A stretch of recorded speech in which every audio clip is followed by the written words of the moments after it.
And now the Miami Hurricanes are advancing to the Cotton Bowl quarterfinal to play against Ohio State. So what's that going to look like?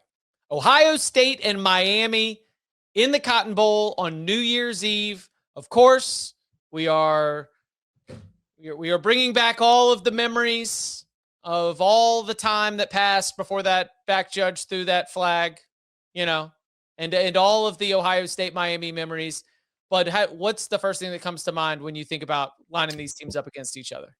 So I think you're right as far as like a couple of the classic battles that they've had, especially the Fiesta Bowl.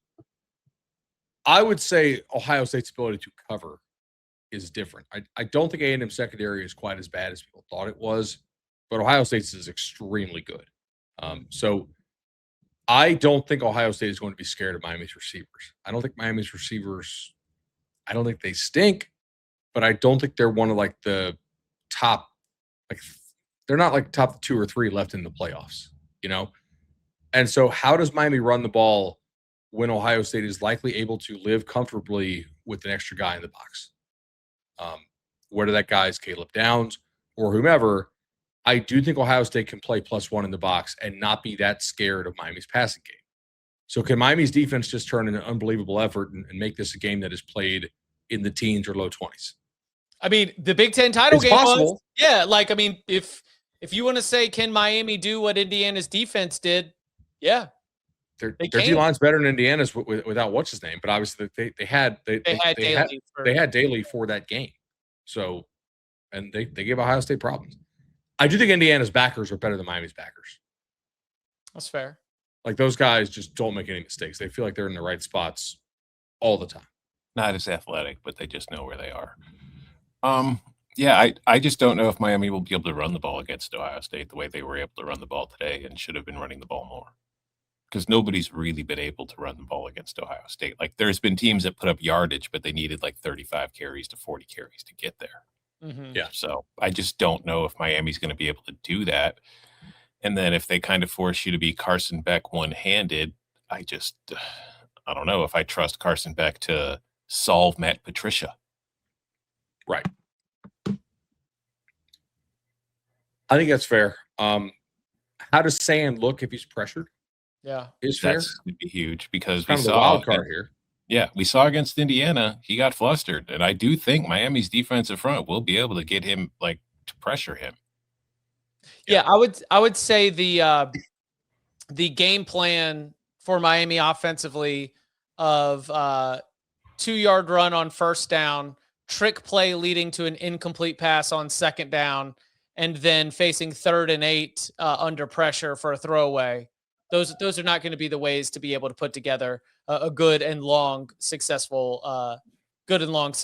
effort. So it'll be another challenge against a very difficult defense, but man, I kind of liked, obviously, Mario Cristobal feeling himself.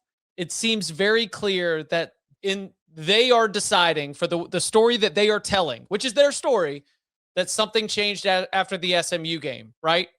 When he declared it, he said 40 days ago, the room in there, they decided that they're going to change the narrative, and they decided that they were going to buy it. That's the story they are telling is a big turning point. He said, we were a team that's built from the trenches out. That's the way we were going to win all throughout the game.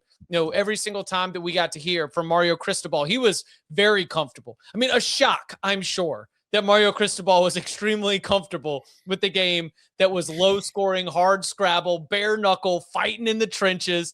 He was A-okay with everything that was going on.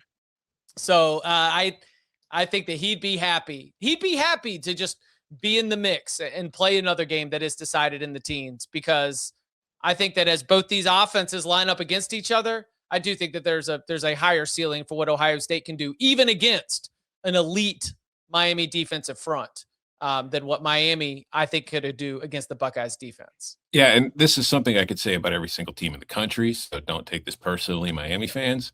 If they don't get pressure on Julian Sand, I don't think Miami can cover Ohio State's receivers. But that is the case for everybody. Yes. Yeah. I would agree on that one. Anything else about, and again, we will be that game will be December 31st in the Cotton Bowl. Jerry World will have plenty of time to give the full, big game breakdown, best bets treatment to that one. Anything else about Miami, Ohio State that's got your mind? I mean, that's the best offensive line Ohio State's seen. Like, how much pressure is Beck going to be under? I think he'll be under a good bit. Okay. Because I mean, I don't know, man. Like, they made some mistakes today. It was a good. I mean, I don't know. Yeah. It's tough. You just, they were playing on the road. The environment was awesome. I mean, Kyle Field was rocking in that game. Got a little bit less rocking as the interceptions and missed field goals started to pile up. The dread of a program with a lot of emotional scars, I think, might have been coming to the surface a little bit. I don't have as much of an intimate relationship with Texas A&M, so Aggie fans, bear with me. But I'm sensing, like, I'm picking up from all the football that I've studied and everything that I've seen and know about Texas A&M and its long history of caring for a long time, very, very much, and having resources for a long time, and yet having the results that you have. So later in the game, it was a little bit of dread, a little bit of puckerish, I think, along the way. Fair read on that? Mm-hmm. I think so.